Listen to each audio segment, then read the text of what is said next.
What would you do if the one place meant to help you build your dreams shut the door in your face? For Jordan Carter, the answer came when the bank manager slid the rejection letter across the desk. "Mr. Carter, we appreciate your interest, but I'm afraid we can't approve this loan at this time," the man said, his voice flat professional. Jordan didn't move. His hands stayed folded, his shoulders squared. The air in the room felt heavy and thick with the scent of polished mahogany and freshly brewed coffee. "Can't approve it?" he asked, his voice calm but tight. "I have a solid business plan, collateral." The manager, an older man with thinning gray hair, sighed. "Your credit history is less than ideal, and your current financial standing is temporary." Jordan cut in. "I've worked on this for 2 years. I just need the capital to push through." The manager pressed his lips together, then stood, a signal that the conversation was over. "We wish you the best, Mr. Carter." The finality in his voice felt like a punch to the gut.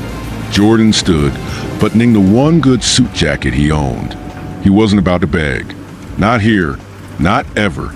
Outside, the late afternoon sun did nothing to warm the cold disappointment settling in his chest. The city moved around him, people hurrying down sidewalks, taxis honking. He clenched his fists. He wasn't angry because they denied him. He was angry because deep down he expected it. The world didn't work for people like him. Jordan Carter had grown up knowing that money was power.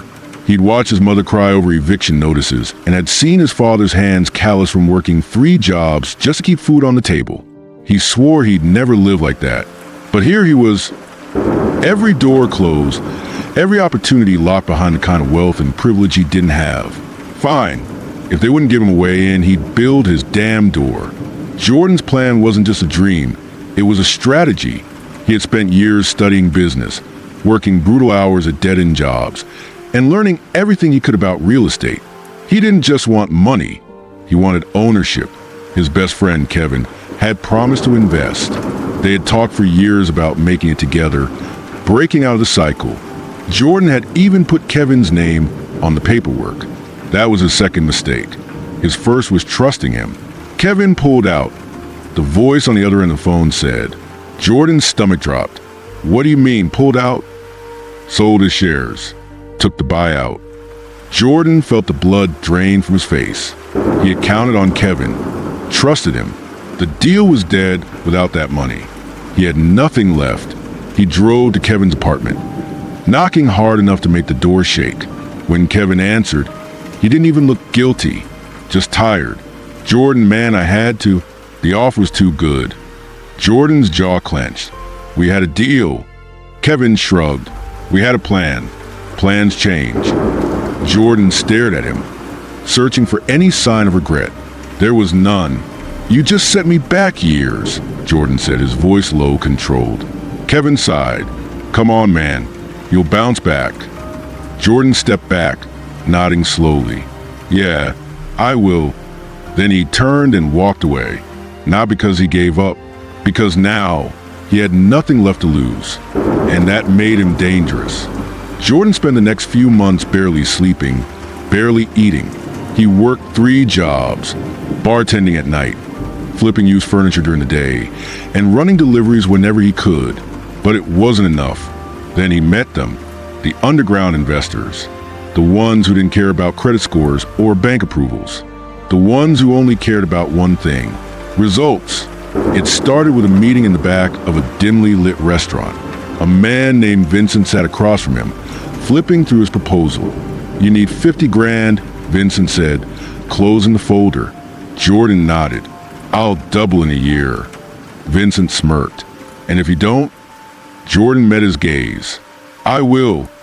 A slow nod. "I like confidence, but confidence doesn't pay debts."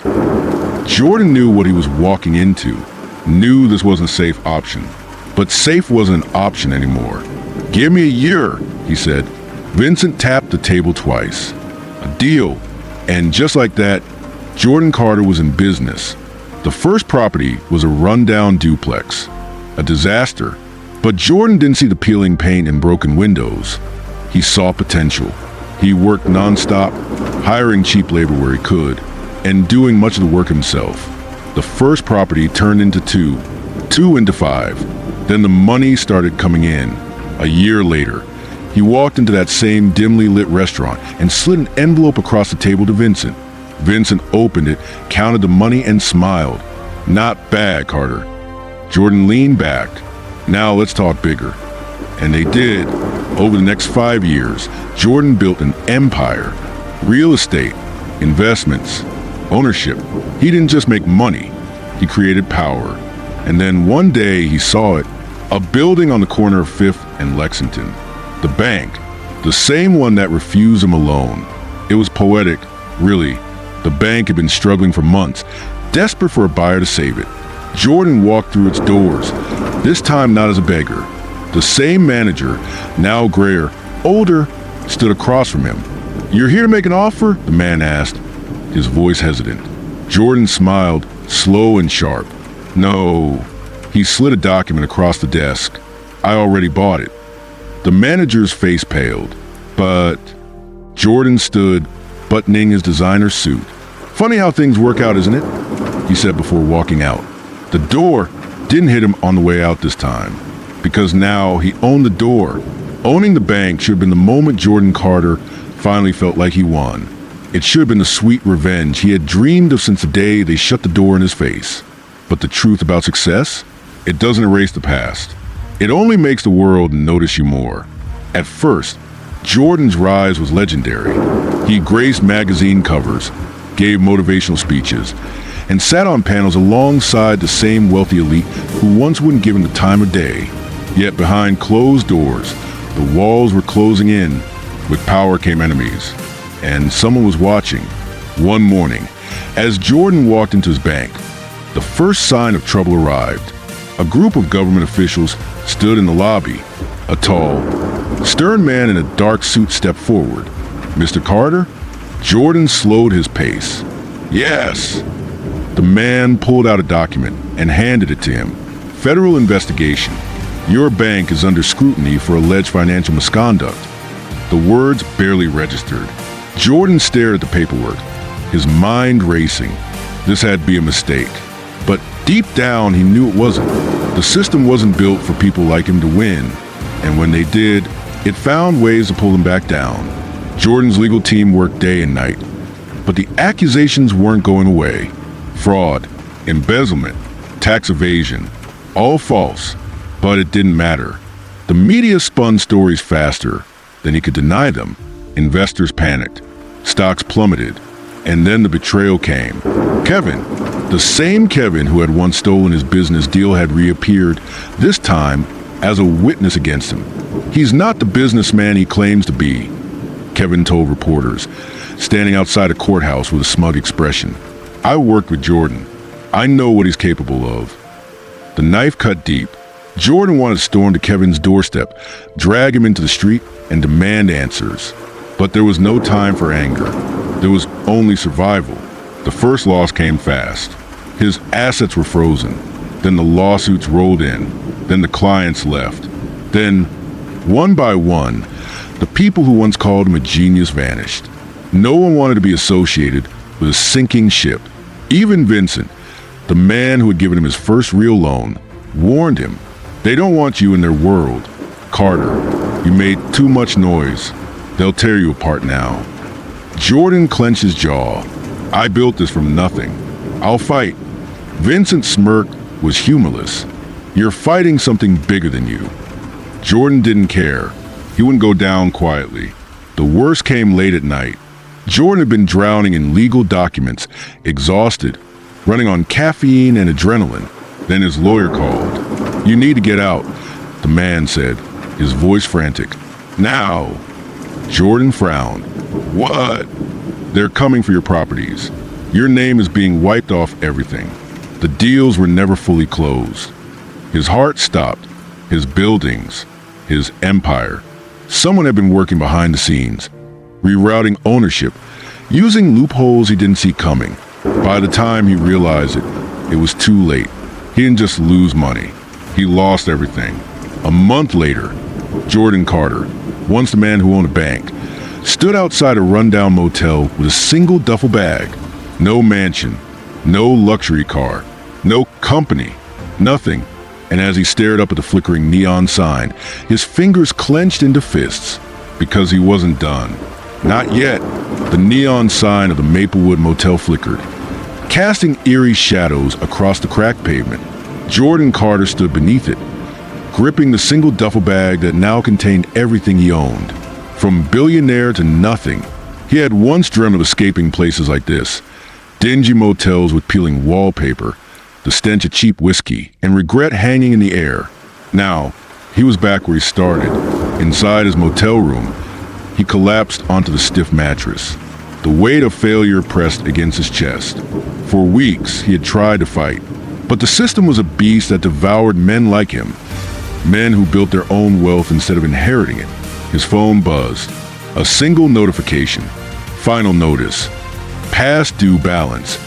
$2,147.38. Even his personal accounts had been drained. The lawsuits, the frozen assets, the betrayals. He never saw them coming. They had taken everything, but they hadn't taken him. At 2 a.m., sleep was impossible. Jordan scrolled through old emails, hoping to find something, anything that could help. Then he saw a name, Malcolm Hayes. His heart stopped. Malcolm had been his mentor years ago, a self-made investor who had taken Jordan under his wing when he was just a hungry kid trying to break into the real estate game. He hadn't spoken to Malcolm in years, not since Jordan swallowed, not since he chose to walk away. Malcolm had warned him about getting too deep with people like Vincent and shady investors. He didn't listen. Now, he had nothing left to lose. With a deep breath, he hit call. It rang once, twice. Then, Jordan Carter, a voice said, calm and knowing, I was wondering when you'd call. The next morning, Jordan met Malcolm at a small diner on the outskirts of town. It was nothing like the upscale restaurants he had once frequented, just a simple place where men with real money made real deals. Malcolm still looked the same. Tall, sharp-eyed, a man who never wasted words. You lost everything, Malcolm said, stirring his coffee. Jordan exhaled. Yeah. Malcolm nodded as if he already knew. Tell me what you've learned. Jordan hesitated, then spoke. I learned that success makes you a target, that the system isn't designed for men like me to win, that I should have been smarter. Malcolm smirked. Good. Now, are you ready to listen? Jordan leaned forward. To what? To how you get it all back. Malcolm slid a folder across the table. Inside were documents, old property records, and legal filings. Jordan flipped through them, scanning the pages. What is this? Your way back in, Malcolm said. Every system has a flaw. The trick is knowing where to look. Jordan's eyes narrowed. What am I looking for? Malcolm took a slow sip of coffee before answering. A name. Jordan flipped another page, and then he saw it. Kevin Howard. His pulse spiked. Kevin, the same man who betrayed him, was listed as the legal owner of several of Jordan's former properties. Properties that should have been locked under litigation. How? Jordan whispered. Malcolm tapped the document. You were too focused on the lawsuits to notice. Someone transferred ownership, right, before your assets were frozen. That shouldn't have been possible. Unless Jordan's mind raced. Unless Kevin had inside help. Unless someone manipulated the contracts. And if they manipulated those, Jordan's eyes snapped up. There's a flaw in the paperwork. Malcolm's smirk widened. Now you're thinking. Jordan spent the next 3 days holed up in his motel room, poring over legal documents.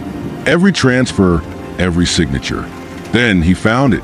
A discrepancy in the timestamp of the asset transfers. Legally, assets couldn't be transferred after an injunction was filed against them. But somehow, Kevin's name appeared on the deeds 10 hours after the court froze Jordan's assets, which meant one thing. The transfers were illegal, and if Jordan proved that, he could take everything back. Jordan's plan was simple. Gather evidence, file an appeal, and expose Kevin.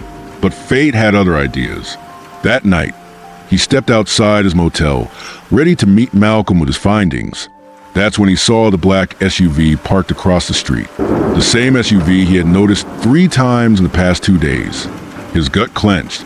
Someone knew what he was doing, and they didn't want him to succeed. Jordan Carter didn't move.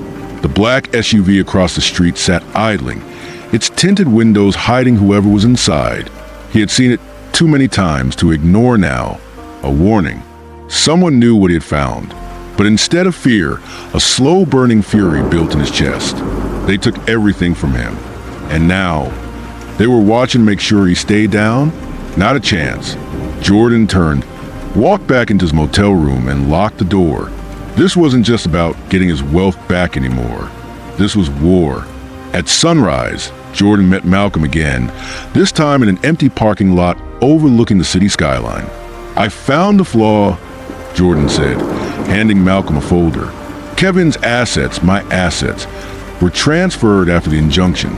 That means every single property should still be legally mine." Malcolm scanned the documents and let out a low chuckle. "You just found a golden ticket, my friend." Jordan's jaw clenched. "Then why does it feel like I just put a target on my back?" Malcolm's smirk faded. "Because you did." Jordan exhaled.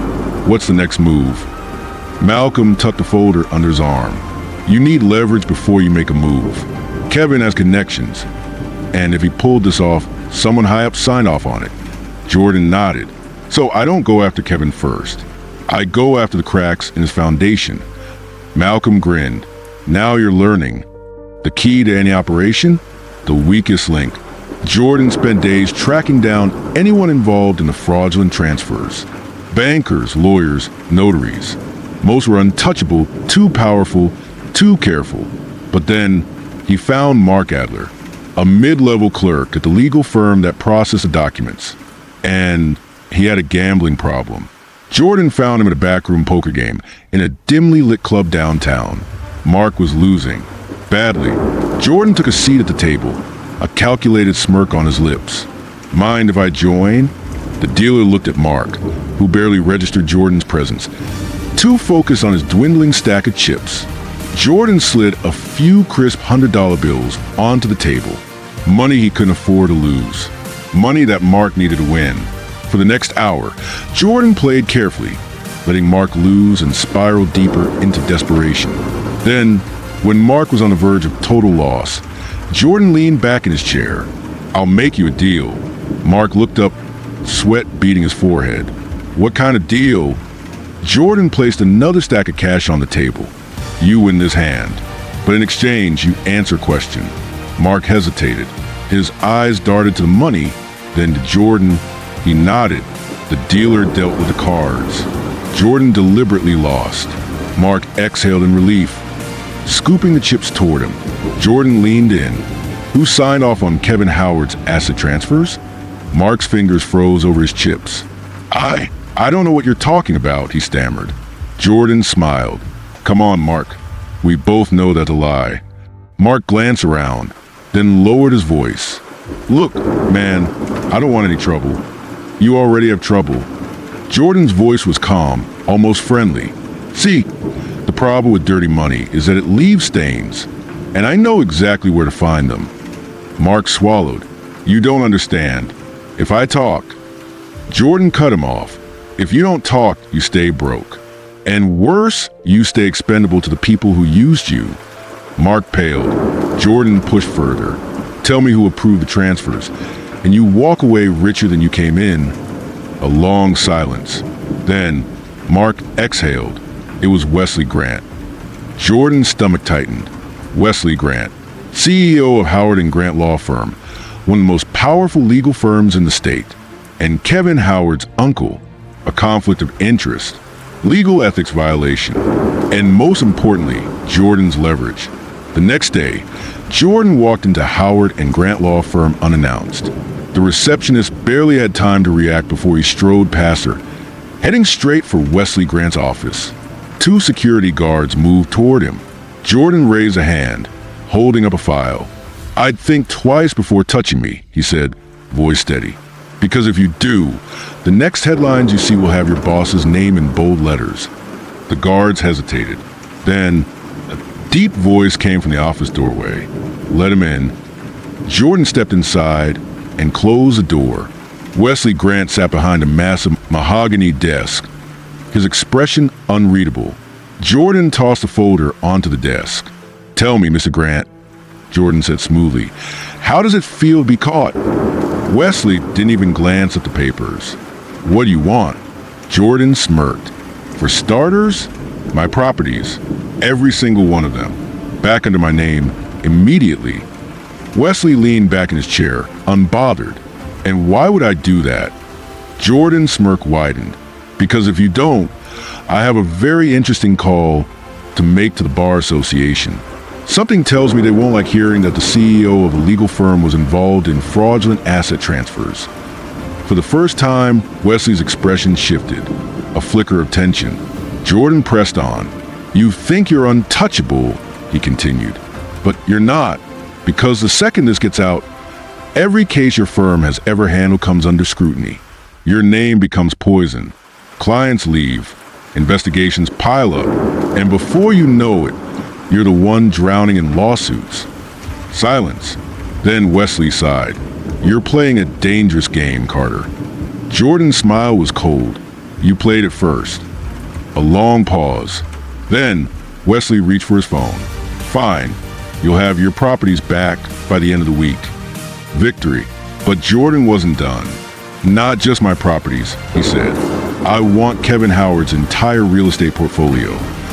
Wesley's eyes snapped up. "You can't be serious." Jordan's smirk was razor sharp, dead serious.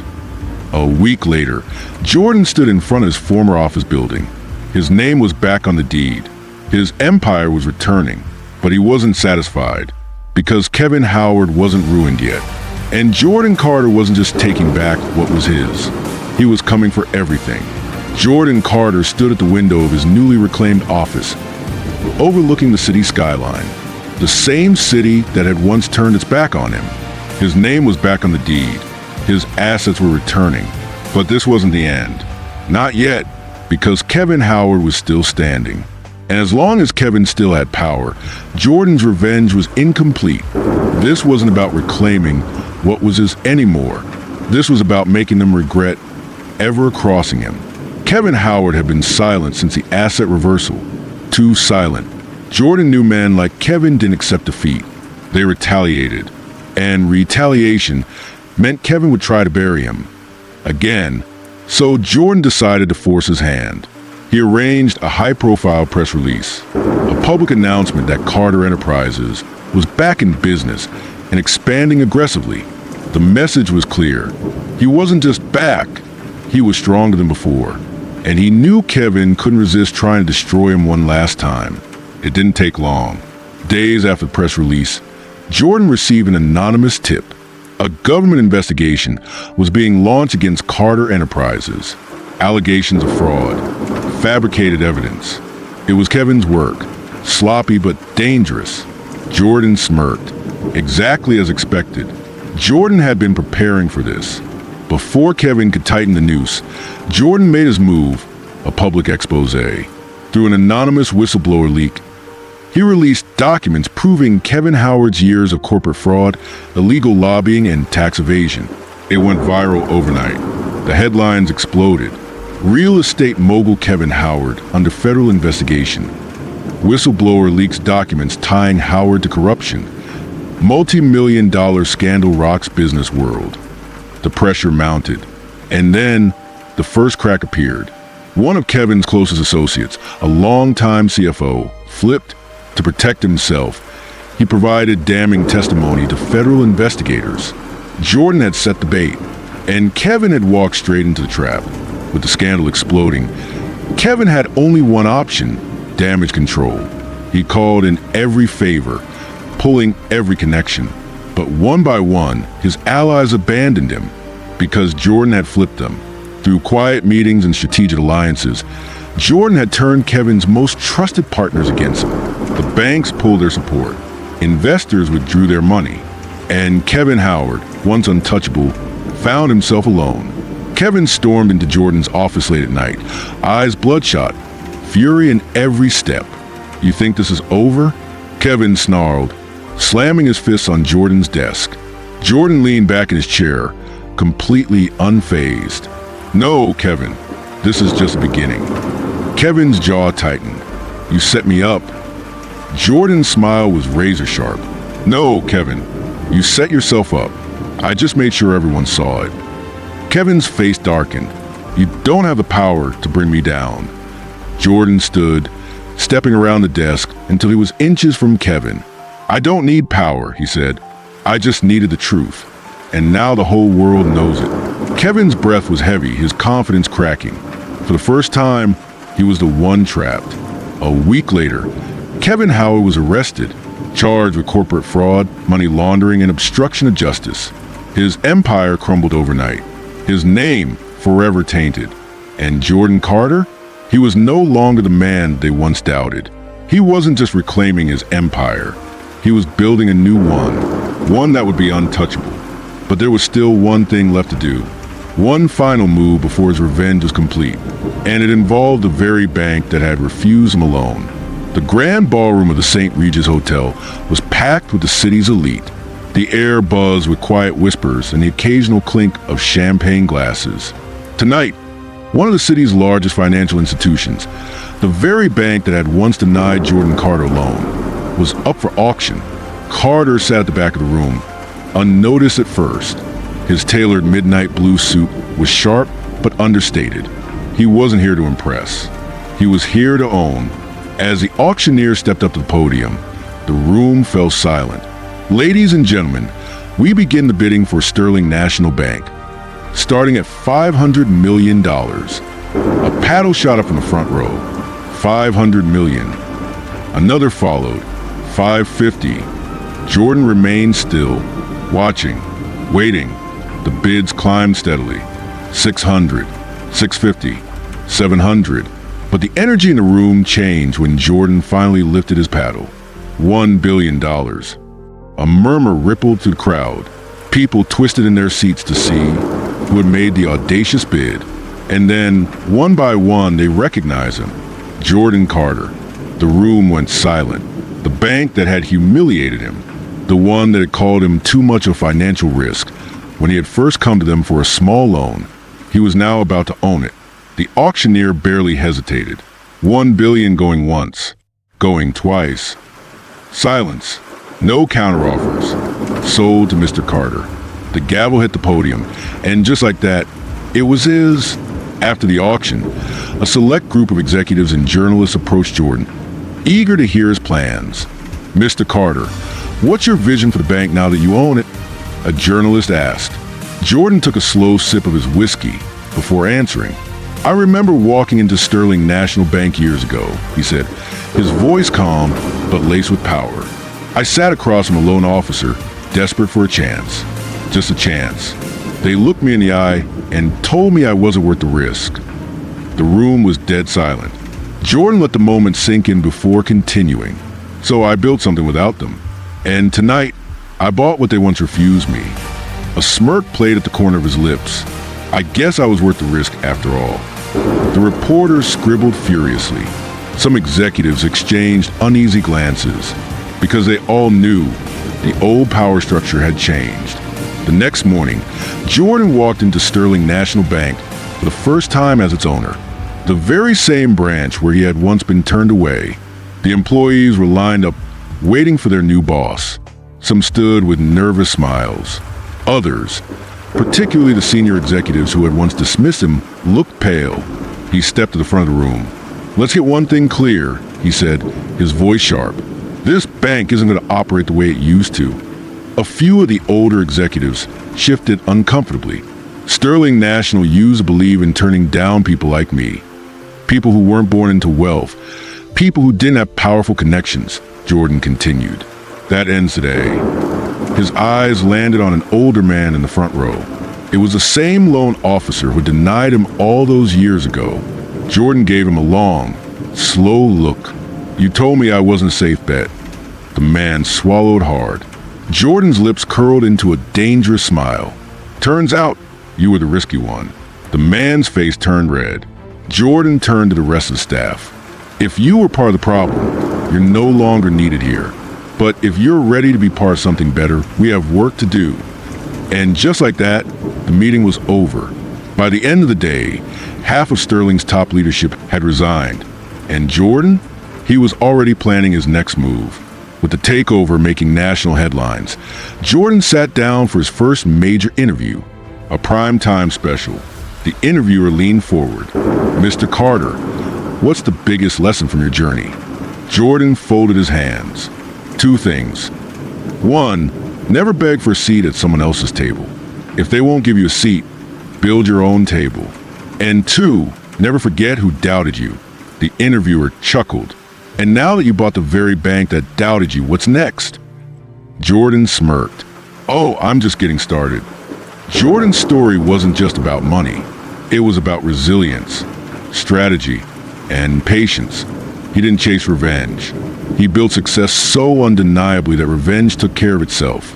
And that's the message. If the world doubts you, let them. Then make sure they regret it. What's your story going to be? Comment below, share your thoughts. And if you want more stories like this, subscribe.